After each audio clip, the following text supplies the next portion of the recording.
Donald Trump promete que habrá un gran paquete de ayuda económica después de la elección, pero las negociaciones están en un punto muerto. Después de la elección obtendremos el mejor paquete de estímulo económico que se haya visto, dijo el mandatario este martes por la tarde a reporteros en la Casa Blanca. Las negociaciones entre Mnuchin y Pelosi volvieron a paralizarse el fin de semana. El presidente Donald Trump prometió que habrá un acuerdo para un nuevo paquete de estímulo económico de gran magnitud, pero que será aprobado por la Casa Blanca hasta después de las elecciones del 3 de noviembre. Después de la elección, obtendremos el mejor paquete de estímulo económico que se haya visto, dijo el mandatario este martes por la tarde a reporteros en la Casa Blanca. Las negociaciones para obtener un paquete de estímulo económico que podría incluir un cheque directo de $1.200 para los estadounidenses se han estancado, a pesar de que tanto el presidente como los demócratas apoyan esta última medida. Incluso Mitch McConnell, líder de la mayoría republicana con el Senado, ha manifestado en público que pasaría a votación cualquier proyecto de ley de estímulo económico convenido por los demócratas de la Cámara de Representantes y la Casa Blanca. Sin embargo, las negociaciones entre el secretario del Tesoro Steve Mnuchin y la presidenta de la Cámara de Representantes, Nancy Pelosi, volvieron a llegar a un punto muerto este fin de semana tras desacuerdos sobre la ayuda financiera de la Federación para estados y ciudades, que enfrentan enormes déficits presupuestarios por la crisis del coronavirus. La demócrata acusó a la Casa Blanca del fracaso en llegar a un acuerdo.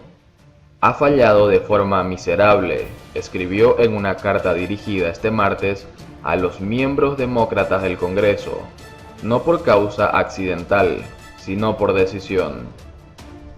Nancy Pelosi solo está interesada en rescatar ciudades y estados demócratas mal administrados y repletos de crimen. Eso es todo lo que le interesa. No le interesa ayudar a la gente, dijo por su lado Trump este martes. El presidente también vaticinó que los demócratas perderán su mayoría en la Cámara de Representantes por el papel de Pelosi en las negociaciones. Sin embargo, la mayoría de los análisis indican lo contrario, que serán los republicanos quienes pierdan escaños tras las votaciones del 3 de noviembre. En medio de la peor oleada de desempleo y la mayor contracción económica en la historia reciente del país, las esperanzas de que un paquete de estímulo apuntale la golpeada económica antes de las elecciones parecen más remotas que nunca. Los mercados financieros reaccionaron a este escenario con fuertes caídas el lunes que se prolongaron hasta el martes. El mercado ha reconocido que las probabilidades de aprobar un paquete de estímulo antes de las elecciones e incluso antes de fin de año han bajado drásticamente, dijo a The Associated Press Adam Tabak, director de inversiones de Wells Fargo Private Bank. Aun si se alcanzara un acuerdo de última hora entre la Casa Blanca y la Cámara Baja ante los comicios, no es seguro que los senadores republicanos estén dispuestos a votarlo de inmediato, y muchos de ellos han expresado reticencia por aumentar la deuda del gobierno con un paquete que rondaría los $2 billones. McConnell ha promovido sin éxito en la Cámara Baja su propia versión de un estímulo económico ligero que costaría unos $500 mil millones y no incluiría el anhelado cheque de $1.200. Aunque Pelosi y Mnuchin hasta ahora han estado enviando el mensaje a los estadounidenses de que todavía es posible llegar a un acuerdo y continúan negociando, los legisladores de los dos partidos se muestran más enfocados ahora en las elecciones, tras votar la confirmación de la jueza Amy Coney Barrett a la Corte Suprema, que fue aprobada por los republicanos sin apoyo demócrata. Todos los senadores se han retirado del Congreso para hacer campaña en los estados que representan antes de la elección general. Pelosi dijo en una carta enviada a los demócratas esta semana que la ayuda económica podría ser retroactiva, a manera de compensación por el tiempo perdido en las negociaciones. pero este escenario es poco probable si la actual administración gana el 3 de noviembre, reporta el diario The Washington Post. Si las negociaciones continúan estancadas esta semana, el futuro de la ayuda económica dependerá en gran medida del equilibrio de fuerzas que surja de los comicios. La jueza Barrett se estrena en la Corte Suprema y decidirá sobre las elecciones, Obamacare, aborto e inmigración.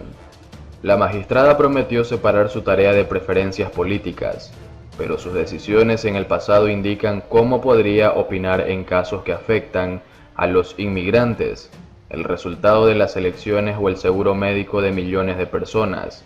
Le explicamos los casos que puede ayudar a dirimir. Amy Coney Barrett tomó posesión este martes como magistrada de la Corte Suprema, cimentando una mayoría conservadora 6-3 que moldeará el país durante décadas. Entre los casos pendientes en los que participará próximamente, la jueza escuchará argumentos sobre Obamacare, inmigración, aborto y derechos LGBTQ. Barrett, de 48 años, juró su cargo vitalicio oficialmente ante el presidente de la Corte Suprema, John Roberts, un día después de ser confirmada por el Senado con 52 votos a favor, todos republicanos, y 48 en contra de todos los demócratas y de la senadora republicana por Maine, Susan Collins. Con su incorporación apenas un mes después de su designación por parte del presidente Donald Trump, la jueza ocupa el lugar vacante tras la muerte de la jueza Ruth Bader Ginsburg el 18 de septiembre. Barrett es el tercer nombramiento de Trump para la Corte Suprema, después de Brett Kavanaugh en 2018 y Neil Gorsuch en 2017. Es la quinta mujer en los 231 años de historia del máximo tribunal. Barrett evitó durante su proceso de confirmación ante el Senado pronunciarse sobre asuntos como Obamacare, el derecho al aborto, el matrimonio entre personas del mismo sexo o la separación de familias en la frontera, pero su historial conservador ofrece pistas de cómo podría actuar en el máximo tribunal. En el ámbito migratorio, por ejemplo, la jueza se ha alineado con la postura de la administración presidida por Trump en el 88% de los casos del séptimo tribunal de apelaciones, según un análisis de la página web Accountable As. A continuación, un resumen de los casos más relevantes que llegarán a la Corte Suprema en noviembre, y el papel que podría jugar Barrett en ellos. Discriminación contra la comunidad LGBTQ. El 4 de noviembre la Corte escuchará el caso Fulton v. City of Philadelphia, después de que esa ciudad eliminara el contrato de una agencia católica que provee servicios de casas de crianza porque rechazó solicitudes de parejas del mismo sexo. Una corte de menor instancia determinó que Filadelfia puede continuar su política que prohíbe la discriminación por orientación sexual. La Corte Suprema tendrá que decidir si agencias privadas que reciben fondos públicos pueden negar servicios a homosexuales o personas de distintas religiones. Barrett, de fe católica, ha sido vinculada en su vida privada con grupos opuestos a la equidad de derechos para la comunidad LGBTQ. Derechos de los inmigrantes.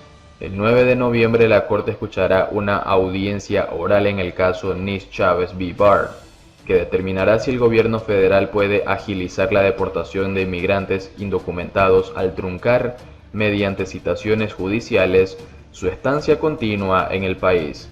En la actualidad, la ley permite que ciertos extranjeros puedan pelear sus casos de deportación si llevan entre 7 y 10 años de domicilio continuo en Estados Unidos, dependiendo de su estatus migratorio, pero bajo la regla conocida como frenar el reloj, las Cortes pueden interrumpir la acumulación de domicilio continuo mediante citaciones judiciales, a veces sin precisar la documentación requerida. La Corte Suprema deberá determinar qué documentos pueden justificar frenar el reloj. Barrett dijo ante el Senado que se negaba a ser arrastrada a un debate sobre la política migratoria de Trump, para evitar responder a preguntas al respecto. El futuro de Obamacare. El 10 de noviembre llega a la Corte Suprema el caso California v. Texas, sobre la exigencia dentro de Obamacare de que las personas compren seguro médico, pena de recibir multas del Servicio de Rentas Internas, IRC en inglés. La Corte Suprema ya apoyó en 2012 esa cláusula de la reforma sanitaria, pero el Congreso aprobó una ley tributaria que dejó esa multa en $0 a finales de 2018, lo que desató la disputa actual. Si los jueces determinan ahora que esa cláusula de la reforma sanitaria de 2010 es ilegal, podrían anularla por completo y dejar sin seguro médico a 22 millones de personas ahora cubiertas bajo Obamacare. Barrett dijo ante el Senado que no es hostil hacia Obamacare, pero en el pasado criticó el programa y cuestionó aspectos del dictamen de 2012 de la Corte Suprema.